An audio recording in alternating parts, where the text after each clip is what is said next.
Welcome to Commander Central, episode 36. Today we're going to talk about the useful support cards in Dominaria, which are like the jockstrap of EDH. They'd be like the bra of Commander. And we will figure out which one of these jockstraps and bras we like the best. I'm Dana. I'm Max. And I'm Chris. A little bit of trivia before we get started. That was actually the test name for the last Jace card. It was Jace, jockstrap of Commander, but they wound up not going with it. I think they should have. I think that was probably the most descriptive Jace we've had yet, but they went with Stripper Jace instead. Yep. Oshkosh Bagosh Jace. Yeah, right. So how's everyone doing today? Anything exciting worth talking about? Not really. Dominaria is the focus for everybody? Pretty much. I mean, it comes out, what? A week from this episode airing? Oh, 2 weeks from this episode airing? Yeah. Is it If you 2 played weeks? in a No. pre-release this past Pre-release was weekend, already you this have weekend. your boxes. Yeah. Yeah. And we're getting close to the final giveaway for the Bonfire and Sunday card as well. That's fast creeping up on us. Yes, yes. Thank you, D20 here in Eau Claire, Wisconsin, for sponsoring that giveaway this month. Yeah, thank you very much. So anything else worth getting into, or do you want to get right into it? Let's this just week? get We'll skip, right like, into it. We'll go right into talking about support cards and jockstraps and bras. So first things first, talk about there's a couple of new additions to the game. So first we have Sagas, and everyone probably knows what they are. They have that cool like vertical art on them. Mm-hmm. There's 14 Sagas. They're not evenly distributed. There's 5 in black, 3 in white and blue, and 2 in green and red. They kind of tell a story from Dominaria's history, both in flavor text and in how they play. They are non-legendary, and they all have basically 3 chained abilities. So it comes into play and does a thing. The next turn it does a thing. Third turn it does a thing and gets destroyed. So they're not like a normal enchantment that sits there and continuously has some kind of effect on the game. They basically are triggered abilities that do their thing and then go away. So are any of these cards that like jump out at you guys first of all? Any of the Sagas? Yeah. Yes, I have 1, 2, 3. 3 of them? I have Okay. one. Let's hear Max's first, since he has one. Mine is Triumph of Gerard. It is 1 in a white. It's 1 in 2 chained abilities are put a +1/+1 counter on creature you control with the greatest power. That's cool. And then its final trigger is target creature you control with the greatest power gains flying, first strike, and lifelink until end of turn. Is that the uncommon one? It is the uncommon one. So first of all, that's going to be really effective in White weenies, white weenies, or just like in tokens. in constructed in like draft or something. That's going to add a lot of value to your playing. And you also have decks like Hannah Ship's Navigator where you can Bring it back. run it through and recur it and bring it back and use it again. So I think first of all, I think these are going to be really popular in decks that can recur them, whether it's Hannah or whether it's Muldrotha, things like that. Yep. And that's one too, where especially that ability would be nice to use multiple times or multiple turns. And then it's worth noting that you can cheat these a little bit too. Like you can take counters off with Hex Parasite, or you can Doubling Season triggers them. So, and with Doubling Season, it doesn't skip a step. If you have Doubling Season out and it goes to put a counter, it adds a second one, but it hits both triggers all the way through. Yep. You can blink the counters off. Right. With Yeah. Brago. Yes, that seems like a kind of thing a person would do if they were a A dirty. Degenerate dirty Magic Brago player. player. I don't know who you're talking about. Yeah, so Chris, which ones were you liking? Because I think these are useful. There's a big one, and I haven't seen it recently, and we talk about it a lot, but Maslin Destruction. And there's one that they created called Fall of the Thran, where it costs 5 colorless and 1 white. Its first ability, it destroys all lands. Now, it's next to each player returns 2 land cards from their graveyard to the battlefield. So, in my opinion, Maslin Destruction is not fun to play. Not fun to play against, anything like that. But this is actually returning lands for people. So they're going to be like, okay, you blew everything up, but guess what? I'm getting 4 lands back out of this deal. So, I don't know what you guys think about it, but if you're going to run Mass Land Destruction, I would prefer to see this one hit the field rather than like Armageddon or something like that. Sure, because it doesn't leave somebody stranded. Right. Yes. I agree. I think, playing this either in the early game or late game isn't as detrimental as an Armageddon just because your opponents aren't going to want to remove it. No. I want my 4 lands back over the next 2 turns. I'm sure you're not going to play this just to screw people over. You're going to have mana rocks and everything, so you'll probably keep going, and so should your opponents, hopefully. But I don't know. I don't think it's a nasty target like auto countering on Armageddon or something. Yes. No, I agree. It's a fair way to do the same effect. One of the ones I liked a lot was Phyrexian Scriptures. First of all, it's got fantastic art that basically is mirroring the Dark Ritual out of, I think, Mercadian Masks. And what that one does, first time it comes into play, you put a +1 counter on up to one target creature. That creature becomes an artifact in addition to other types. And the second mode is destroy all non-artifact creatures. And the third mode is exile all cards from all opponents' graveyards. Well, I know what deck you're putting this in. That's a bunch of useful stuff. However, I just so happen to have a black-blue artifact deck That's what I thought. that has one creature, the commander, who is not an artifact creature. That will be Veil of the Nightclad. Not for long. Now So, it should become an artifact. So Veil becomes an artifact, and the next turn I kill everything that isn't an artifact, and then empty graveyards out. Yep. That seems relatively useful in that deck. But it's just a good card. Like, it's not just something. There are things like I will get to one of the legendary sorceries later on that's green that I like a lot, and it's just going to be good in like 2 decks ever. But this is a good card in general. It's good in one of my decks, so I like it. But it's a good card. So, any other ones worth talking about here? I guess the other one that I have, it's very similar to the Gerard one that Max brought up, but it's a Song of Freyalise. The first 2 abilities, well, first of all, it's 1 colorless, 1 green. The first 2 abilities read, until your next turn, creatures you control have tap, add 1 mana of any color. Pretty cool. That's really good. Yep. Then at the third stage of it, it is put a +1/+1 counter on each creature you control. Those creatures gain Vigilance, Trample, and Indestructible until end of turn. So it's a mini overrun. Yep. Indestructible, though, too, makes a big difference. Yes. And Vigilance. Vigilance. Woo! Yeah, that's super huge. good. Is this going to go into your Rada elf ball deck? Oh, totally. This would totally go in there. I might put it in Dramoka. I mean, I don't see why. I mean, maybe in Dramoka. You guys cost so much, though. I know. Maybe so tapping not. them for mana, you'd rather be attacking with them, I guess. Yeah. But I think in a really low to the ground deck or a token deck, that's really useful. Yeah, what is up with this? God, you know what? They should just ban Gave and get it over with. Cause Right. Seriously, this is another gross card in Gave. Past like so many sets have come out, all I see is like these amazing cards that can go into Gave. Yeah, or maybe it's right. just a sign telling me you should build Gave. There you go. Everyone needs a Gave token deck, apparently. No. Slimefoot. Villager Slimefoot Yes! token deck. Much cooler. Any more? I've got one more. I'm out of Sagas. The Antiquities War is the other one I liked a lot, and it's in blue. This one I also like for my Veil artifact deck, but it's just good, I think, in any artifacts deck. It's 3 in a blue, so 4 to cast. The first 2 modes are the same. Look at the top 5 cards of your library. You can reveal an artifact card from among them and put it in your hand and put the rest in the bottom of your library in any order.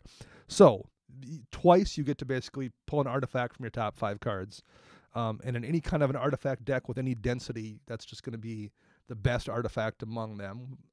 So if you're like playing Brea or you're playing Shroom or you're playing Arkham Dagson or like my Vela deck, I mean, there's a bunch of different artifact commanders this goes into, and it's gonna dig down, find you the best artifact among your top 5. Mm-hmm. And then for the third mode, artifacts you control become artifact creatures with base power and toughness 5/5 to end a turn. So then all your mana rocks become dudes, and you can maybe finish somebody off. So yeah, I think it's not going to be a game-changing card that like every one of my decks get this or everyone's terrified of it coming out. But that's a really solid value card that has 2 good modes to start off with, and then puts you in a position to maybe kill somebody on turn 3. Yeah, no, I agree. I think that's a great card. Oh yeah. And then it also is a decent one in the deck I'm going to put it in, where I'm running Hex Parasite. I just happen to have it in the deck anyway. If I want to repeat those that first or second mode to just continue to draw, as long as Hex Parasite's out, I can keep popping counters off it and keep digging down for artifacts. Nasty. Yeah. So gross. I'm going to run it. And I think, Chris, you had one more. No, that was all of them. That was it? The other one that I had was actually one that Max brought up. Oh, nice. Okay. And that's the only one I liked. So I like those ones that are cheap that do something with your creatures. Yeah. I mean, they seem good. A lot of them I think are a little overpowered or a little overcosted for what they do for power, but it'd be interesting to see how they play out, especially in Commander. So the next kind of oddball card type that we have that showed up is Legendary Sorceries. And there's 6 of these. There's 1 in each color and 1 that's gold. Specifically, it's Orzhov. What makes a sorcery legendary is it can only be cast when you have a legendary creature or planeswalkers. So like your legendary lands or artifacts or enchantments won't count, but those aren't that common. So Darn. it doesn't make that much of a difference. But you basically need to have a legendary creature or planeswalker in play. So that limits them a little bit, but especially in Commander, it doesn't limit them that much. No. So which ones do you guys think are notable and are going to show up in decks? I mentioned this. I might as well start off with Kamal's Druidic Vow here since I mentioned it. It's Genesis Wave that will find legendaries. So it won't work for non-legendary things. But if you happen to be playing a mono green deck running 50 different legendaries, that's a second Genesis Wave. Yeah, you just need Genesis. No, you don't. I did not need a second Genesis No, Wave you in didn't. that deck, but I have one anyway. So thank you, Marrow and folks at Wizards. At least he misses lands this time. No, you Right. don't. Yeah, lands count too. It's Oh, it's land. It's Land. non- It's you may put any number of land and or legendary permanent cards with converted mana cost X or less from among them onto the battlefield. I wish that when our play group, certain people at play, I wish that they would just learn that when Reki hits the battlefield, he needs to die immediately. Mm-hmm. I mean, like literally in that deck, because I have no non-legendary permanents in that deck. It's a full stop like second Genesis Wave. Yep. There's no difference. So I'm cool with that. I want to see you deck yourself with that card, just mindlessly forgetting. Oh, I didn't realize I had 60 mana. I hope he does it and I just time stop him. Like, What? But I'll say this: aside from that Reki deck I'm running, or maybe like a Cap and Siste deck, I think it's probably too narrow. Unless you're hunting for a certain card. If you need a combo piece, okay, I need to hit this legendary combo piece. Maybe then, sure, I guess that makes sense. But still, I mean, it's in green, so Right, that's not the combo colors. So that one is pretty narrow. yeah. But I wanted to mention it because I do think in that deck it's going to be really good. Also, the other one that's narrow is, and I think we mentioned this in the last show, is Primeval's Glorious Rebirth, which is the Orzhov one, and that brings all legendary permanents from your graveyard back into play. Yep. And I'm going to put it in that Arvad deck. And again, I don't know if you're going to run it in that many decks where you would really, but maybe. Maybe. Okay, so what else? I chose one for my Alesha deck. Oh, Yawgmoth's Vile Offering. That's just such a good value card. It is. It is a little expensive, but it is very similar to Unburial Rites, because I do believe Unburial Rites cost 5 as well. It does. But it does have flashback. So for 4 colorless and 1 black, put up to 1 target creature or planeswalker card from your graveyard onto the battlefield under your control. Then you destroy up to 1 target creature or planeswalker and exile Yawgmoth's Vile Offering. So you can only use it once because it goes away. Yep. But you bring one thing back and get rid of something. Yeah, I mean, that's for 5 mana. I would love to bring back, oh, guess what? Here comes Elish Norn, and then I destroy something of yours, or something stupid like that happens. Yeah, that's a great card. Especially in that Alesha deck, it's going to do bad things. And it is another planeswalker kill spell. Yep. Yes, and we need those. But I mean, just generically in any deck that's black, you probably have a good target in your graveyard. But even if you only have a mediocre target in your graveyard, killing the best creature in play and putting something mediocre out of your graveyard back into play, 4 or 5 mana, Relentless almost Rats. always a good value. Relentless Rats. I'm going to reanimate my Relentless Rats.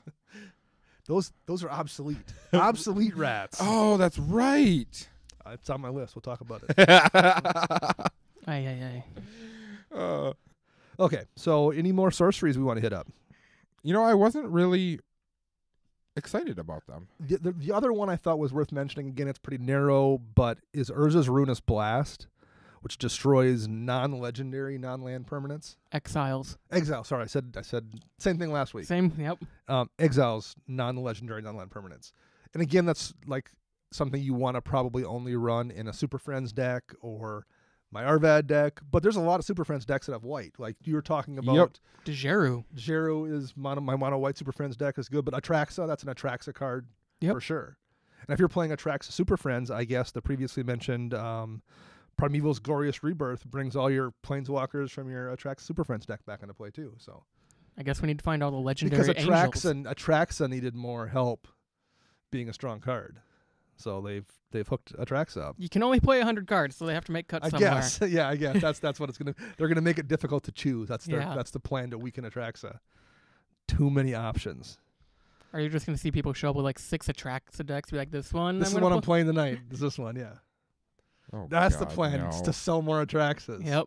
That's genius. Marrow, you bastard. Okay, so let's go into cards that aren't the Sagas or that aren't the legendary sorceries.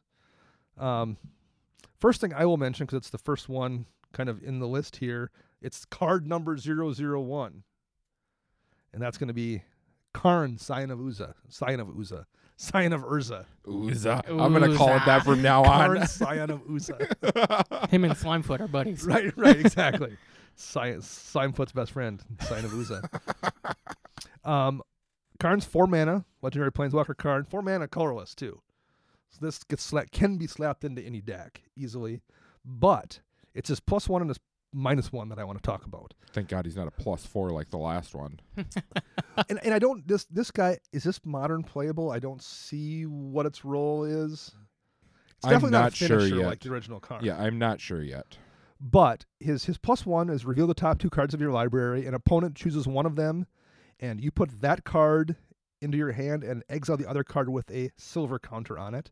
And its -1 is you can put a card you own with a silver counter on it from exile into your hand. He also has a -2 where you create a 0/0 colorless construct artifact creature token, and that creature gets +1/+1 for each artifact you control.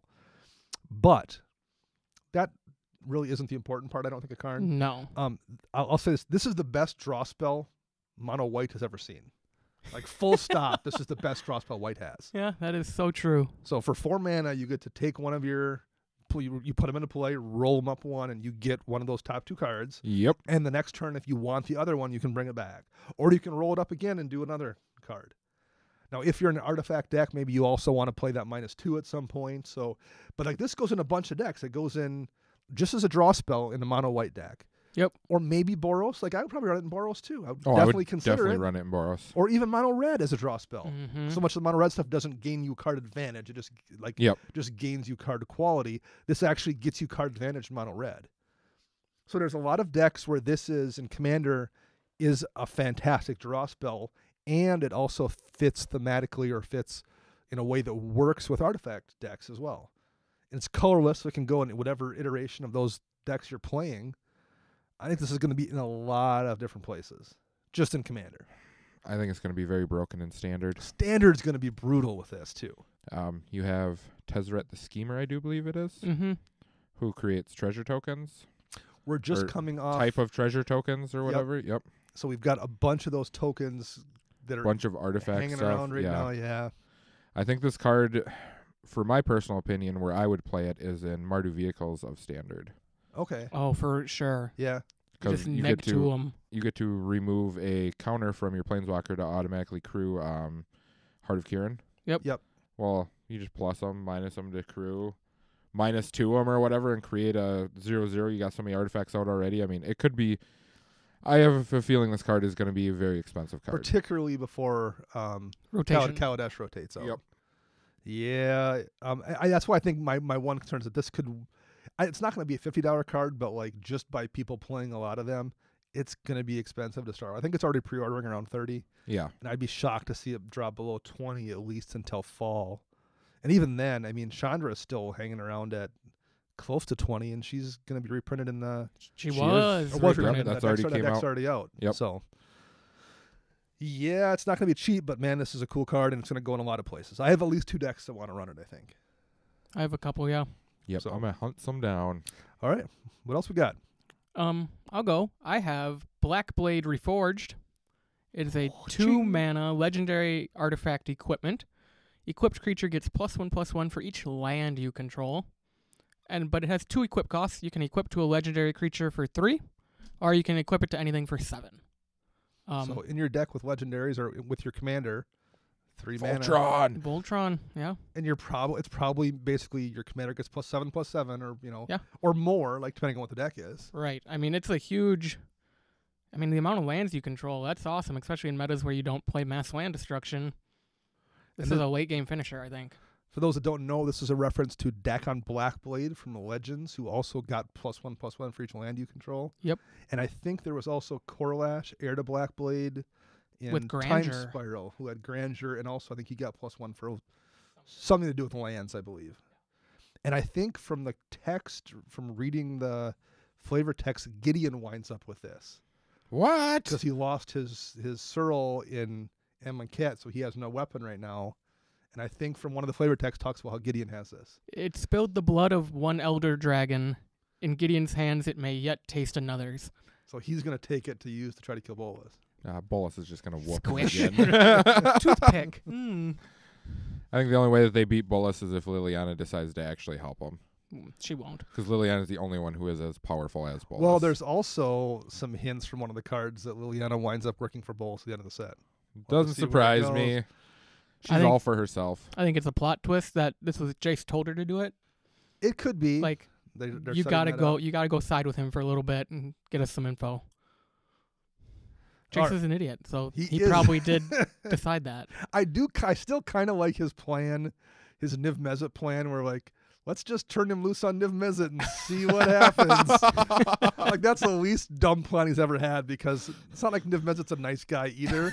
So even if Bolas wins, you're like, well, he's weakened a little bit and we've got rid of Niv Mizzet. There's no downside there. The worst case scenario, though, is that him and Niv Mizzet are like, Team up, right? you know what? No. Let's go take out That's those guys. exactly what would happen with Jace. He's such a dummy.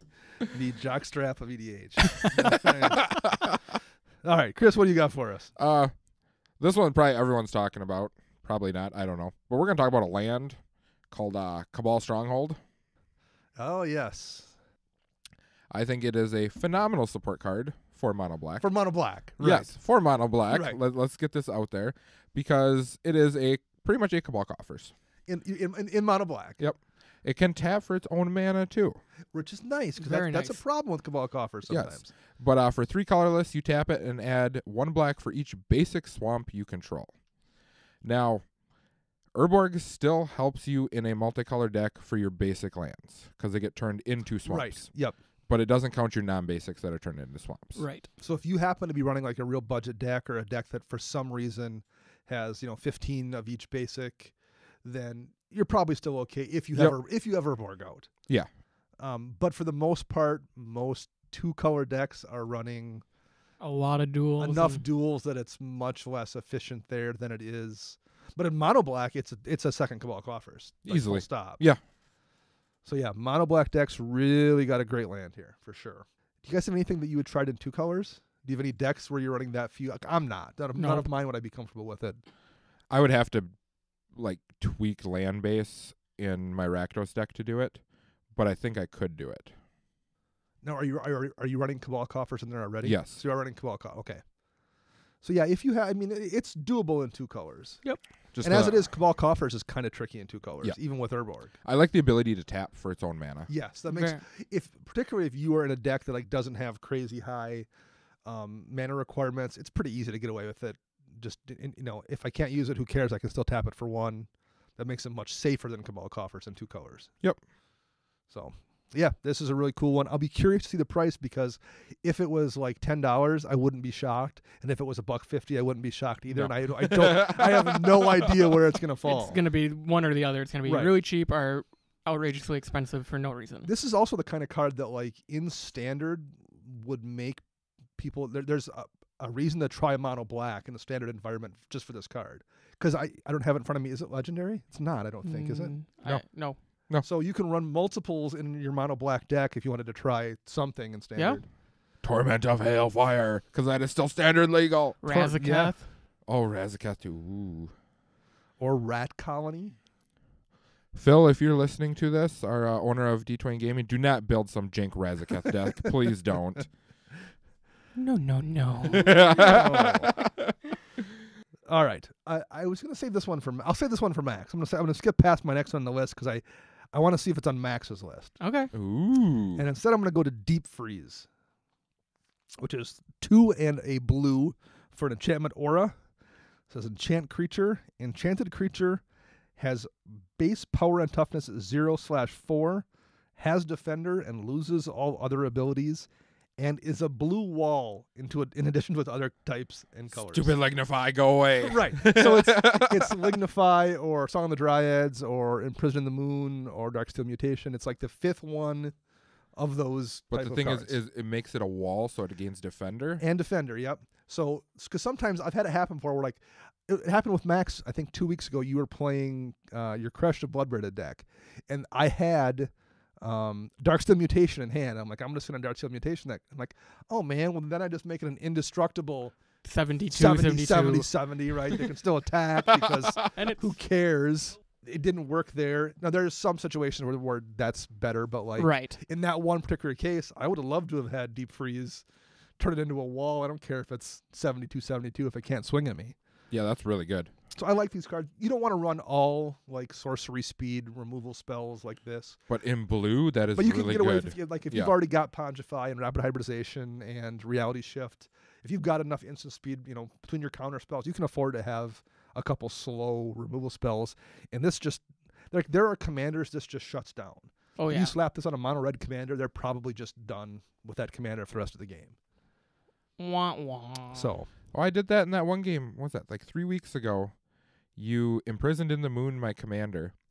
I awakened a spell to put counters on my commander, to wrath, to kill my commander that was a land. To make it into a creature. Yep, so you just can like kill a it. recast them. Well, I put a I've strip mined a Song of the Dryads before. I put a picture up on, I think it was on Twitter a couple weeks back, against someone's Urtide the Primal Storm mono red deck, because he cast it and didn't have haste, and it came back around to me and I immediately lignified it, and it was there all game. He couldn't do anything. It was there all game, and all he kept doing was playing stuff that like worked with his commander but didn't work, but now didn't work Oh, because his no. entire deck was built around it. And I'm like, Yep. oh well, have fun with your tree, my friend. So yeah, there are sometimes those cards that just end someone's game. Yep. So anyway, that's one I want to. I don't know if I'm going to put it in any of my decks because I already have Darksteel Mutation and Imprisoned in the Moon in my Sphinx deck. Like, do I need a third one? I believe if you were playing mono blue, it should go Mono in there. blue, definitely. I think you can run a second one if you have Imprisoned in the Moon. Yep. Plus your 3 instant speed removal spells. I mean, Yeah. blue needs removal. Yeah. They have bounce removal, but this is closer to permanent type Yep. of removal. Particularly in blue, where you also have counter spells, you should Yep. definitely have plenty of instant speed stuff that you can probably afford to get away with one of these. And if you're playing Raph Capuchin, Max, it's still instant speed. Yeah. I was wrong. Raph is great. No. Trash? What? It wouldn't be instant speed Wouldn't it be- because that's it's not- not historic. Oh, that's right. It's only historic stuff Yep. for Raph, isn't it? All right. Okay. Man, Then, even- he's trash then. Never mind. He's Yeah, still trash. even more of a dumpster card. Right. Jeez. I don't know what you were thinking. All right. What else we got? Well, I'm gonna bring it up, and I know everyone already knows about this card, but this is probably the biggest card that I'm psyched for in the complete set, and that is Dampening Sphere. And that's not for commander purposes. No, that's this is for modern. 2 colorless artifact. If a land is tapped for 2 or more mana, it produces 1 colorless instead of any other type of amount. Each spell a player casts costs 1 more for each other spell that they've cast this turn. So pretty much what it's doing is it's dropping a big old turd on Tron Yep. and telling Storm that they are degenerate players and they shouldn't play that card anymore. It's one card that just dumpsters Tron and Storm. Instantly. That's fantastic. And it's 2 mana. Yep. And it's an uncommon. It's That's ridiculous. I think it's going to be a $10 uncommon. I mean, even if it's not, it's going to be in a gazillion sideboards. Mm-hmm. Yes. I was discussing this with my friend Nate, who plays Tron in Modern, and he said that he believes that his deck is going to change to main board 4 of Nature's Claims Yeah, I mean, because of this card. well, and then again, I'm wondering, like, does this have a legacy sideboard home? Because some of those, I mean, those are running. Most It of very those well decks, could. Like I watched the Star City Games Legacy, just at GP Seattle. GP Seattle. I mean, every one of those decks was running, like, it seemed like 4 Ancient Tombs and multiple, City of Traders, and like they loved those lands that make multiple mana. That shuts down a lot of that stuff too. That is true. So I mean, I don't know enough about Legacy to comment on that, but like it's at least something that was one of the first things I thought too was, man, not only is this definitely a sideboard card for Modern, but like I could see that in Legacy. Yeah, this could. God, I can imagine playing Ancient Tomb on turn 1, tap it to play Dampening Sphere, just to lock your opponent out of going ahead of you, and then you guys are on a fair game of Magic. Right. Yeah. Mhm. You drop 2 of these. Ho, ho, ho, ho, ho. Bye-bye, Well, Storm. Storm. I hate Storm. Oh, degenerate Storm players. And is there still? I don't. Maybe I'm missing it.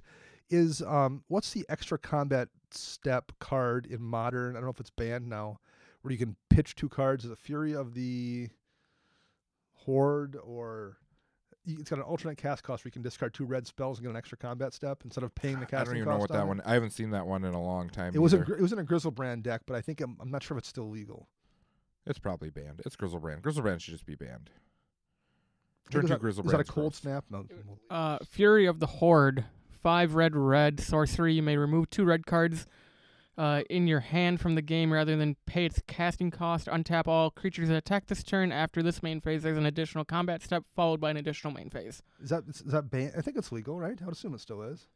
Cold snap. So yeah, Modern legal. Because that was in a Grizzlebrand deck where they play Grizzlebrand, you draw your 7 cards, swing with Grizzlebrand, hit that, pitch 2, Do it all over again. do it again and do it again. Because Yep. it's also red because you're playing with what's the red reanimator spell? Through the Breach. Through the breach. So it's a I think a turn 2 kill combo in Modern. But if you've got that artifact out, then suddenly you can't just pitch 2 because it costs 1 more for each spell. Yep. It suddenly eliminates that kind of thing as well. I mean, there's a bunch of stuff that screws up in Modern.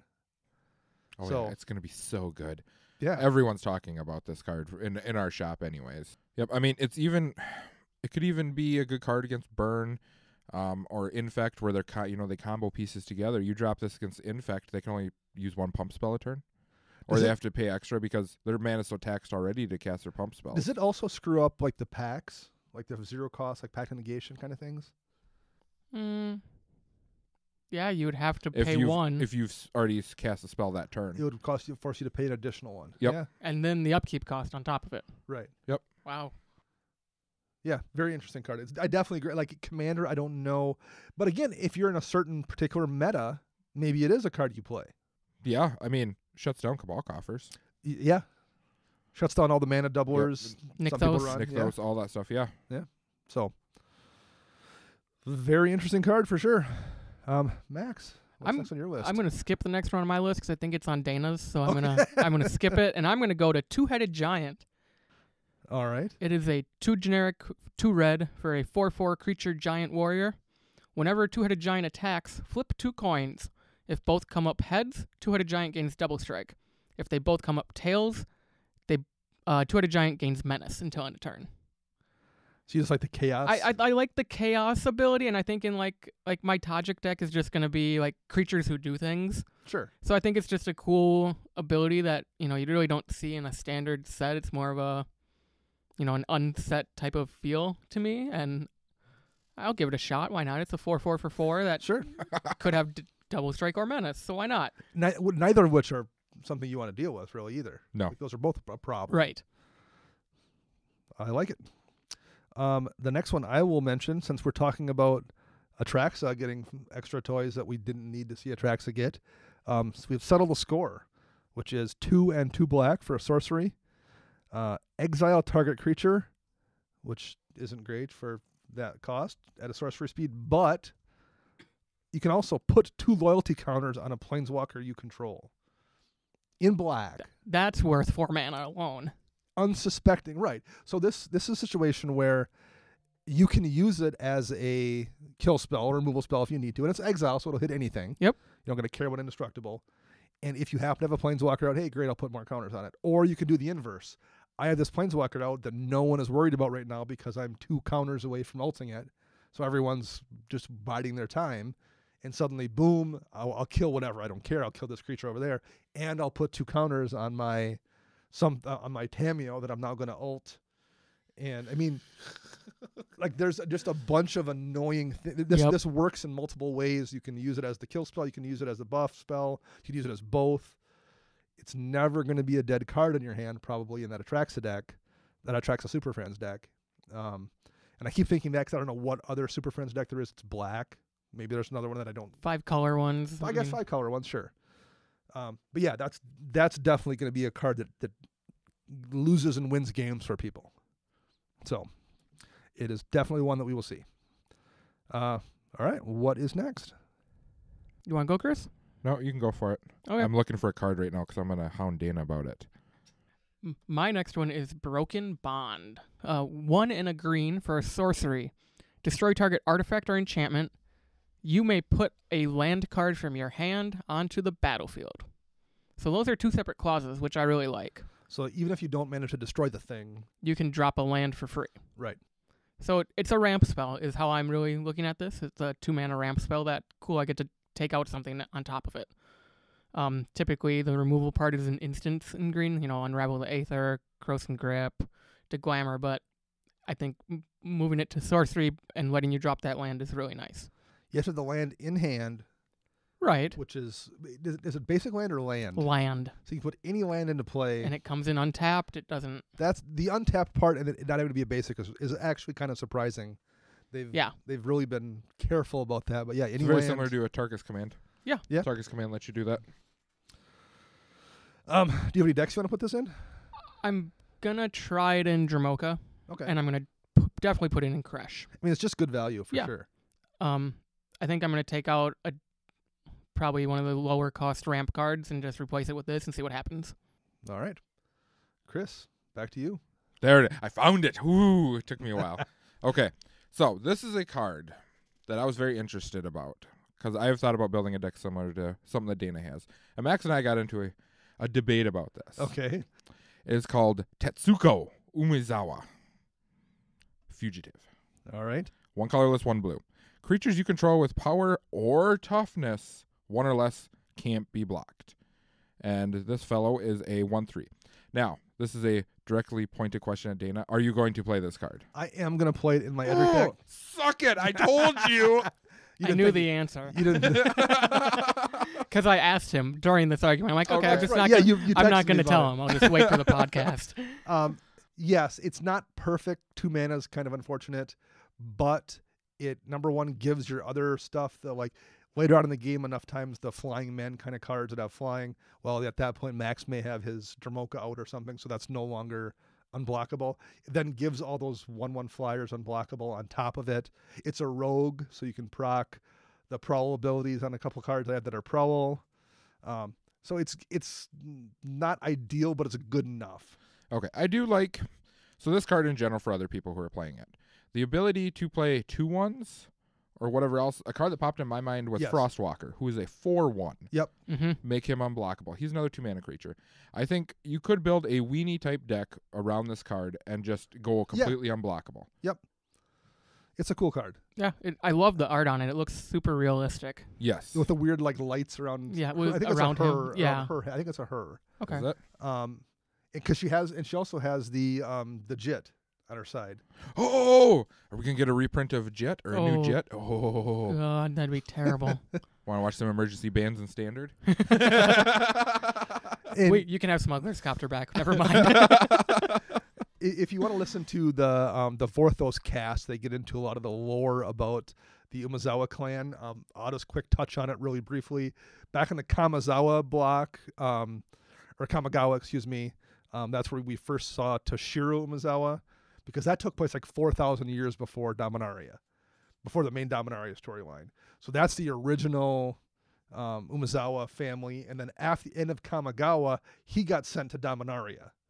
Oh, really? Yeah, that was like he was like exiled off of Kamigawa to Dominaria. Okay. So there's a card in Legends who is, and I forgot now who it is, but there's a Umezawa in the original Legends set too, who is then like his grandson, and then this is the Tetsuo is like that person's great grandson. That's awesome. So it's scattered. It's like the third reference to that family, and she's wearing the Jit from Kamigawa, which is still clearly Now, survived. I do believe that the Jit is the only weapon that ever beat Nicol Bolas. killed Bolas, because there's one of the cards that's the first reborn or something. That's Bolas is coming back, re-putting himself together after he was killed by Umezawa, which I believe is why she is the fugitive, because Bolas killed the rest of the family, and he's still trying to kill any remaining Umezawas. So.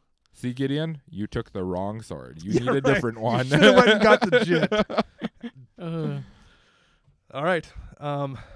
So my next card on my list, a Final Parting. Final Parting is 3 and 2 black for a sorcery.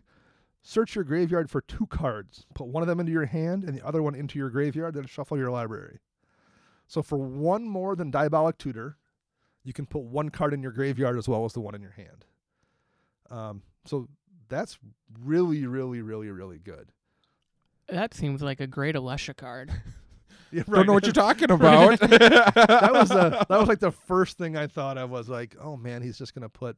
Oh, that's disgusting. But it's not even just like Alesha. Like if you're playing a zombie deck, you just go grab whatever zombie you want and a Gravecrawler. Yep. And pitch that in your graveyard, and that comes back. Or like my Tesa deck, you just go grab whatever card I want and then throw Resummoning Skeleton in the graveyard and bring that back. Or if you're playing a deck that has like Wonder or Filth or one of those cards that do a thing from the graveyard. Yes, I did. I completely spaced out the ones that actually trigger abilities when they're in the graveyard or whatever. Create abilities, yeah. Or there's the ones that when this card is placed in your graveyard from anywhere, shuffle your library back into your graveyard back into your library. So like worst case, you could even, I need to find a way to get this shuffled back into my library because I'm down to 12 cards. Yep. You could use it for that purposes too. There's just a bunch of cool things you can do for 1 more mana than Diabolic Tutor. And absolutely worst case, I mean, okay, if you have nothing useful, the cards are all gone. It's still a tutor, and you put something in your graveyard, maybe that you'll hit Spell Mastery with, or maybe you'll hit, what's the Delirium? Delirium, yep. And that's like, you probably don't want to have to use it for that, but, worst case, you could. I don't think I've seen a Delirium deck around, or any cards that really play with Delirium. No. I see Spell Mastery. Spell Mastery is, yeah, but more yeah, I don't often. see much Delirium. It's a little bit trickier to hit in Commander with Graveyard Hate. Particularly Standard was kind of based around giving you a bunch of ways to get Delirium, whether it was from Madness or Cycling. There was enough ways you could do it. It's a little tougher in Commander, and particularly to hit the cards in a singleton format. But yeah, I think that's a really, really cool card, and there's a lot of decks, or even stuff like Muldrotha or Marin, where you want to put stuff in there to reanimate it with the Commander. Yes. Yep. So that is a card I think we'll see a lot of play for sure. All right, who's up next? Okay, my next one, and I'm just going to say it, I think this is on Dana's list, but Dark Bargain. It was on my list, but... It is, sorry then, but you can read the one that you think I probably all have. right, okay. It's 3 and a black for an instant. Look at the top 3 cards of your library, put 2 of them into your hand and the other in your graveyard. Dark Bargain deals 2 damage to you. So it's like a mini fact or an anticipate almost? Yeah. A better anticipate in black. But there are some decks where you want to put those cards in the graveyard. Right. Whether it's like Sidisi or whether it's Muldrotha to reanimate them or Alesha but I mean, right.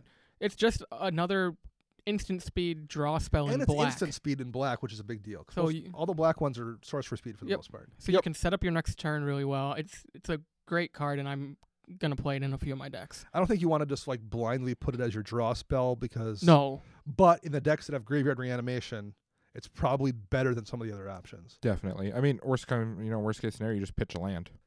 Right, right. Yeah. And there are some decks where this is better than Read the Bones. Oh yeah. And Read the Bones is great. Read the Bones is the best in my opinion. Yeah. And there are some decks where, like, based on your particular deck and what things you want to be doing, this is better than Read the Bones. So, well, then I will read my one that I thought was going to be Max's card. I know. I'm curious what that is because I've been looking for it. I'm like, which one could be? I skipped it the first time I read it because I was like, well, that's just a trash, like, limited card. And it is, except for Imbrago or maybe Rune, and it's Curator's Ward. Okay. I don't even know what this one is. It's 2 and a blue for an enchantment aura, and Enchanted Permanent. Enchanted Permanent has hexproof. So that's useful. You can give hexproof to anything. Yep. I'm going to assume it's going to be your commander in most cases, but it doesn't have to be. However, the next part is the part that I'm not really a fan of, but I feel like Max will be. And that says, when Enchanted Permanent leaves the battlefield, if it was historic, draw 2 cards. Not just 1, draw 2 cards. So you get to protect Brago, which is something that you want to be doing anyway. And then when you blink Brago and blink this and put it back in play on top of him protecting him, you draw 2 cards off at every turn. So you just get to draw 2 cards off doing the thing you wanted to be doing with Lightning Greaves anyway. So good. And I don't run Lightning Greaves. Yeah, you don't, because which you you can't don't. target Brago with it. Because it has Shroud. That's right.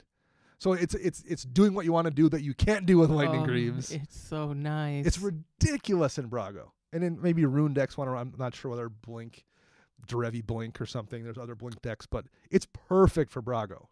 Yeah. So No. much card advantage, and it's in worst case you can protect something else if you're not worried about protecting Brago or And something. move it later. Right.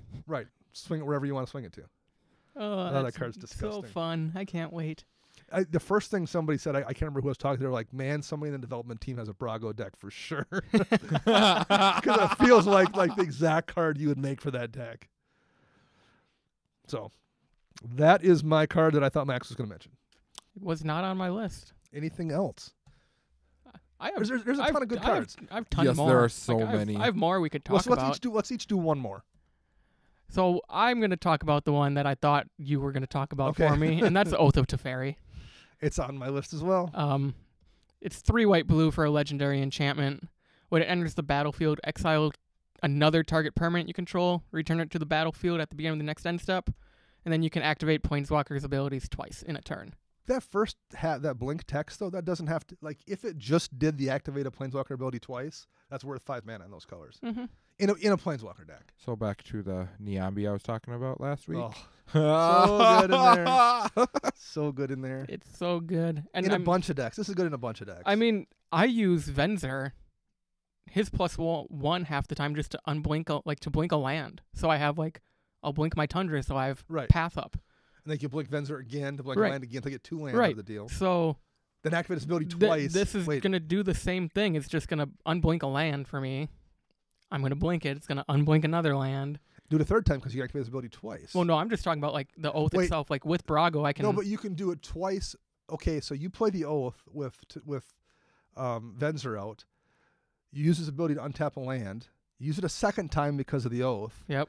Then you blink Venzer With Brago. with Brago, who comes back into play as a new Venzer. Yep. So you can use his ability and use it a second time again. And you would have blinked the Oath, so you would have gotten another one with the Oath.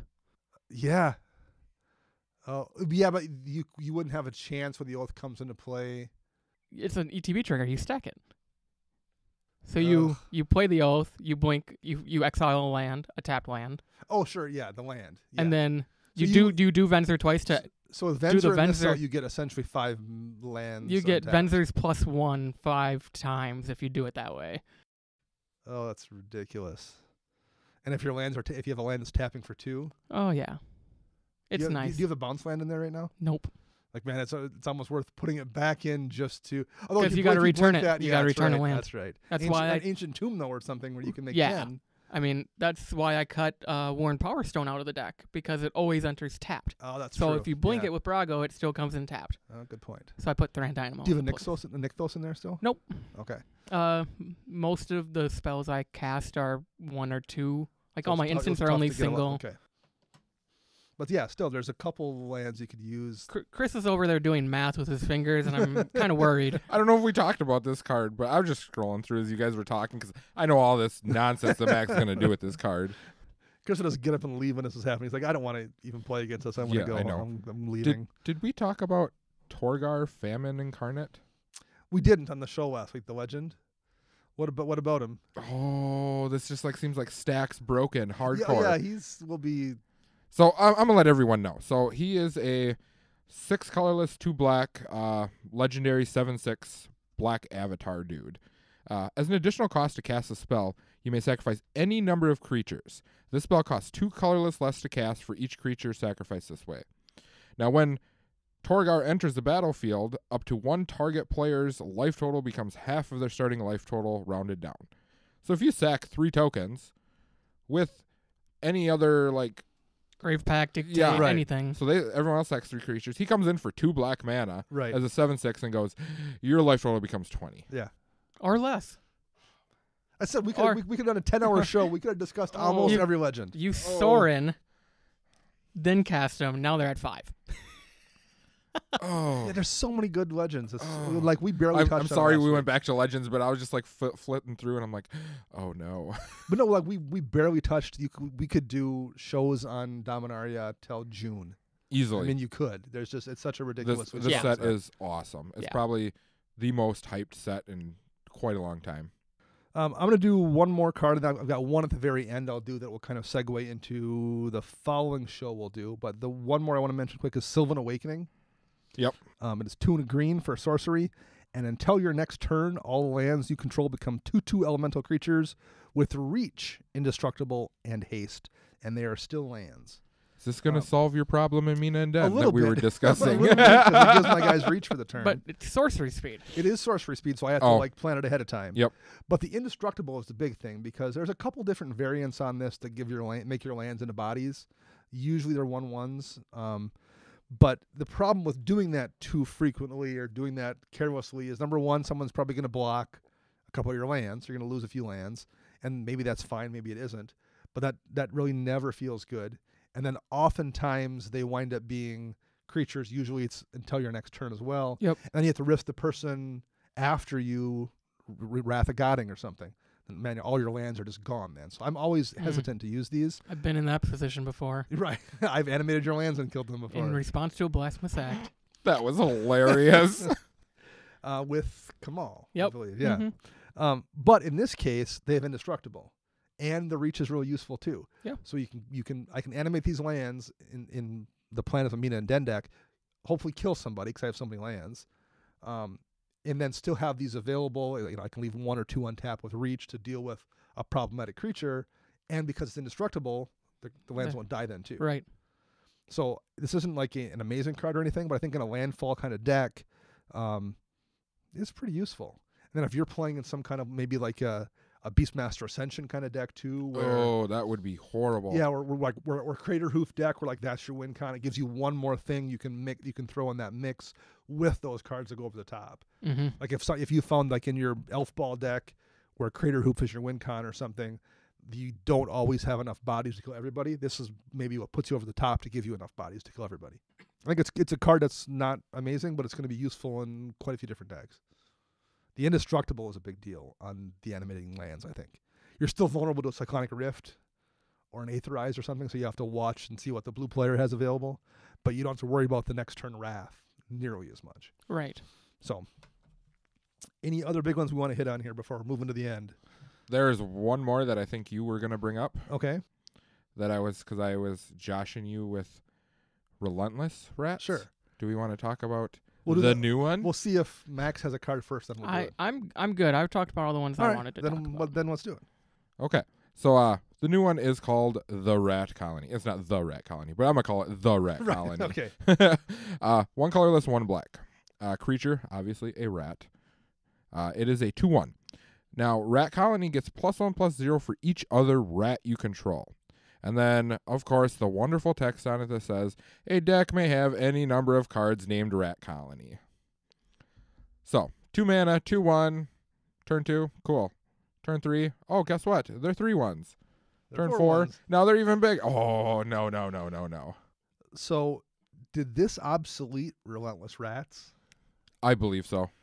So the reason I wanted to do this one last, and I meant we'll talk about it, is because we're going to have Patrick Sapola on the show here. I think the next episode, or the one after, we'll determine that. He'll be coming up in the next week or two, and he's on the Commander Time podcast, and he's got a Marin Relentless Rats deck that we've played against. It's nasty. He It's lives over in fun. Minneapolis. He's not too far from us. He's came and played with us before. He's going to be in Vegas, so we'll be playing with him there. But he's going to be on the show, and we're going to talk about his Marin deck, specifically because I think he's porting it all the way over to Rat Colony now. So we'll kind of deck tech it, and we'll just talk about the changes and the things he's making and what his thoughts are. Okay. But I'm wondering what your thoughts are. I'm not a fan that it only increases its power. So I think if you see a lot of things like Pestilence in your meta or something, Right. like maybe then it doesn't make it obsolete. But if you never see Knight of Souls Betrayal or those like little all creatures take 1 damage kind of deals, it winds up being just a cheaper Relentless Rats. Yeah. Yes. So I think maybe it's meta dependent as well. I think it's me being an aggro player in most formats. The ability to cast it sooner for a same power creature, and then the next turn, because on turn 3 you would be casting Relentless Rats. Turn 2 you cast that, so turn 3 you cast another one. Now you have 3/1s, whereas you only had 1 2/2, and then you can attack with the 3/1. So I think the aggro base of it just seems better. Not to mention there are other cards that you could play out there to pump its defense. True. And you can also mix this in with with Relentless Rats. You don't have to run all of one or the other. You can run a mix of both if you want to, because they get their buffs off other rats. I think I would play Pack Rat. Pack Rat should say you think- can have as many Pack Rats as you want. That would be gross. And I do know Patrick does have a Pack Rat in his rat deck, or did. So I'm wondering how his new deck has changed, and we'll kind of talk to him about that when we have him on the show. I think that'll be a fun one to see what other things he's switched in that deck. I am as he super switched over. curious about it. Yeah. That was a fun deck to play. We played against it, and I played with it one game. So we'll kind of discuss that. And I like hearing someone's ideas about what they changed too. So Yeah. we've done the decks we play, but we'll do a deck someone else plays. Decks you play. Exactly. We've done one of So- those too. We have. And we'll have the person on mic this time for it. Yeah. So that'll be cool. All right. I think that is all we have, just because we could just do this all night long. Easily. I mean, not to keep repeating that point, but this is the best set since I don't even know when. Innistrad? Oh, I was gonna say, Yeah, Max, if you say Return to Ravnica, I'm gonna like jump over this table. Please Just because don't. of chakra lands. Expensive stuff. Don't do that. Oh, okay. Well, Just hit me with something. The- Green Ranger Pop Doll is coming flying. As kind of a side note question here, and it's on theme a little bit, particularly because we Okay. talked about the Umezawa family and a little bit of the Black Blade kind of stuff. Was there anything that you associate with Dominaria, either like lore-wise or story-wise or card-wise, that you wanted to see that we didn't get? Because we got a bunch of stuff, but there are some things we didn't get. I know the two things Chris would say. What are your- Two. I know one for sure. I don't know what the other one is. What's your I'm first? just What's like, the first one, Chris? Slivers. What? Okay, seriously, Wizards. Slivers. Come on. It's like the set that they come from. So my theory is that this was originally supposed to be 2 sets, and they condensed it into one. Okay. And we have the core set coming this summer that supposedly is also Dominaria themed. And I'm wondering if they didn't take all the slivers out and are just putting them in that one set. So they left this story to be focused on the storyline, and then because the core set's a core set, and they're a little bit, they're not going to have such a concise story with it. I wonder if we won't see slivers there. But see, I don't remember reading any flavor text on any cards or anything that even refers to That's the true. They don't slivers. even mention them as like a Yes. thing from Dominaria's past. That's true. So Interesting. yeah, I was waiting for slivers for sure. That was just that part. As soon as you Yep. started asking the question, I'm like, okay, I already know this one. How about you, Max? Anything that you wanted to see that we didn't get? Snowlands. Oh yeah, Because Cold Snap and that took place on Dominaria. Yes, it so did. I was expecting Snowlands for remember basics. we our friend Blake that we play with weekly. His theory, and this was a couple of years back, was that when we would go back to Dominaria, he thought it would be like post-apocalyptic, the second ice age kind of thing, and he was thinking we might get snow stuff there, which clearly that's not what happened. But Maybe the core set. Maybe we'll the get, core that set. will get him again too. Maybe Full art. because Yeah. supposedly the short list, one of the sets is like a Norse Viking. Viking yeah. kind of set, and it wouldn't surprise me to see it there. Because really, you can do snow anywhere as Right. long as it like fits the world. Nuclear snow. If anyone listens from Wizards of the Coast, Morrow had a question about what people wanted to see, whether it was red enchantment removal or something else. Return of Snowlands. And my vote was Return of Snowlands, and then I commented on it. This was all a tweet, and I said full art Snowlands. The amount of likes I got on that one comment For full was art snows, unreal. I Yeah. believe it. They would be so gorgeous if you got the right artist to do them. Yes. Well, and one thing that was like they really did a lot of neat stuff with snow permanence in Cold Snap as well. Like Ice Yep. Age did, original Ice Age, they didn't make very much difference at all. But when they came back to it with a few snow permanents that did a few things with snow, it was much more interesting. The one thing I was waiting for, and I was kind of hopeful that they didn't do, was I thought they would maybe revisit the legendary land cycle from Legends, which is on Dominaria. So, Which is okay. like Caracas and Hammerheim and the original Urborg. And we got a cycle of the monument lands at Uncommon that Yeah. aren't particularly good. Right. But I was wondering, I thought that would have been a good place because those lands were Uncommons in the Legends too. That's why Caracas is in the reserve list. So I was wondering if they wouldn't come back and do like Ruins of Caracas or something and have it be a Maze of Ith that just worked on legendary creatures. So that way it wouldn't That'd be be like interesting. busted in other formats, but it would kind of reference the first one that bounced legendary creatures. Yep. Or the red one, Hammerheim, original Hammerheim removed landwalk ability. You can maybe have the new one that would be like, the Crater of Hammerheim or whatever it is now, 1,000 years later, and it could be like remove unblockable from a creature. Okay. So it wouldn't be anything that would be like Target creature can be blocked or something or like something, yeah, like, and that would be fine at uncommon. That wouldn't be busted, but it would also kind of be a lore throwback to those old lands from Legends. So that. That'd be really cool. I wanted to see references to those in the lands, and we didn't get much there. We do have another set. I'm super curious about the next one. We got so much ridiculous stuff in this set. It's insane. So, all right, that is it till next week. I am Dana. I'm Max. And I'm Chris. Boom.